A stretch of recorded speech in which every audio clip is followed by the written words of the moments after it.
Okay, back from the break. And form in improvising is what I'm talking about now. Now, I've been using the timpani patch.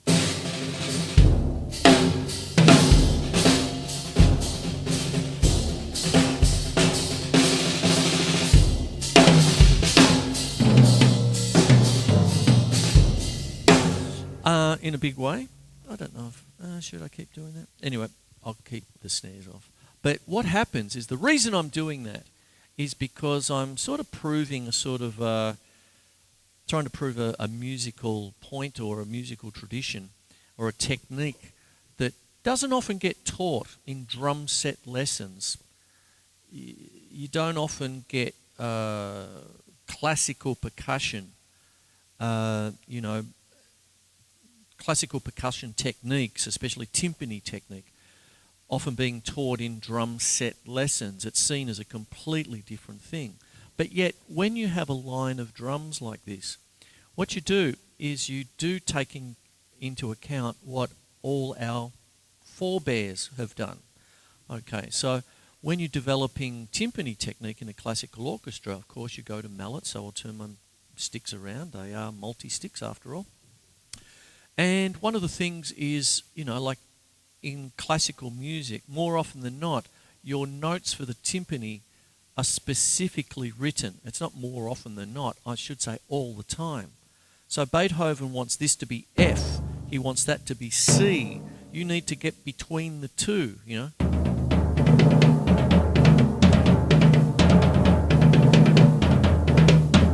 Something like that, that sort of business. And then, of course, everything in between. If you've got more than two timpani, you might have 4, 5, or 6, depending on how much dosh the college has or the symphony orchestra. Anyway, but what happens is you have to work out a way to get around them. So this kind of technique, which starts out with timpani, suddenly becomes totally applicable to drum set, even if you're improvising, because you have your, as I said earlier, the inside stick and then the outside stick. So you're going down the drums, this is your inside stick, that's your outside stick. Then when you need to turn around, put in either a double tap, paradiddle rules supreme there, and then all of a sudden the roles swap, you see. So you've got the inside stick becoming the outside stick and vice versa. So when you're coming up the drums, not done nearly as much as going down the drums, but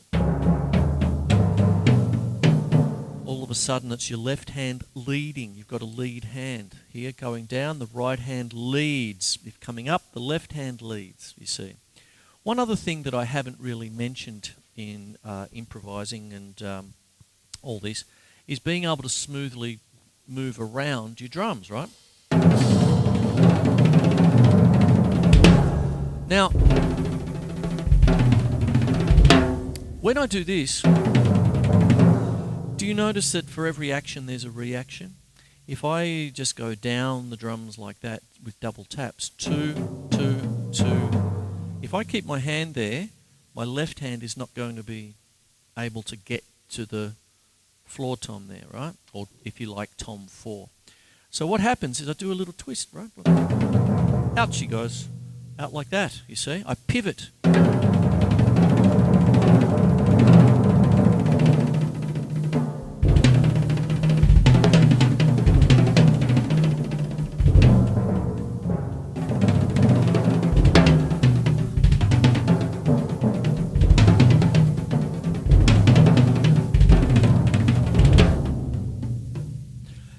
Little something there, call that an etude if you like, to incorporate all the little techniques. Now, a pivot point is the position you place your hand in order to minimize the stroke, you see. Now, one of the things about pivot points is that you can actually sort of measure it. If I wanted to, say, just move between these two toms here, instead of doing this, Hail Caesar! Sorry. Old routine. Okay. Yeah, from an old band. Anyway, fond memories. Anyway, but what happens when you're playing a bit faster, it's better if you just swivel your wrist. Now, what happens is the simplest way to work out where to put your wrist, is to get the contact point of the drum where you're going to hit it, put the heel of the sticks together, the back of the sticks together, that's where you put your wrist. So you can have that. Pivot point.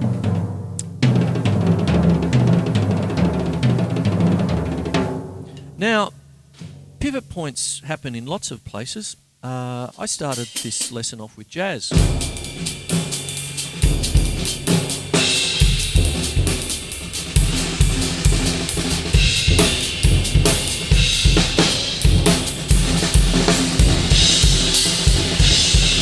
Pivot points.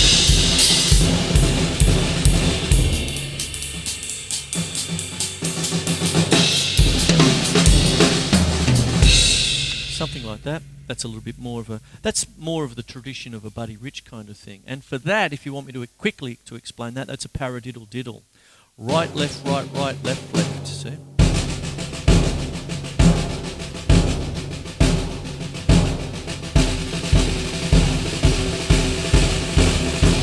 Pivot.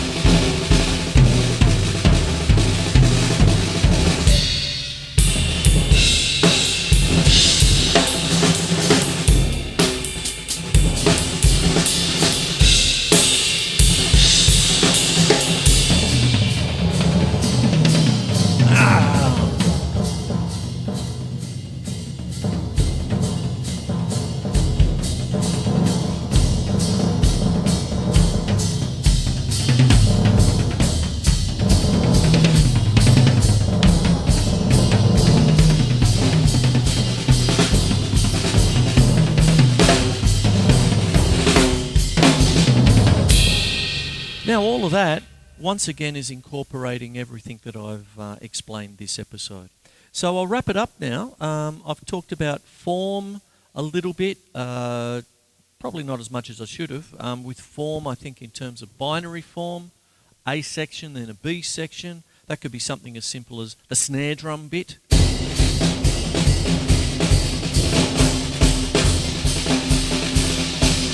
Tom-tom bit is B.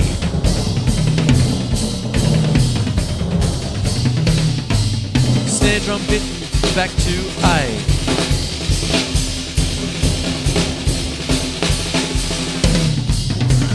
Back to B. Something like that. And then you could have ternary form, which is A, B, A. A lot of Celtic music is in ternary form. Standard song form, so much of your jazz is in standard song. Rondo form, which is A, B, A, C, A, B, has a middle section. Many metal bands like Abacab is its name.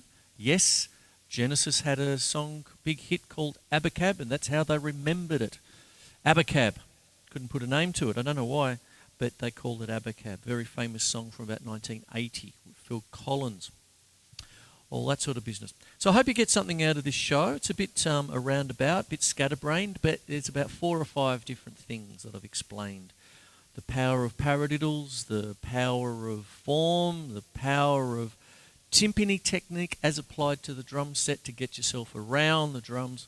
Hippopotamus for 5, Gina Lollobrigida for 7. My name is Chris Quinlan, and I will see you next week. Take care.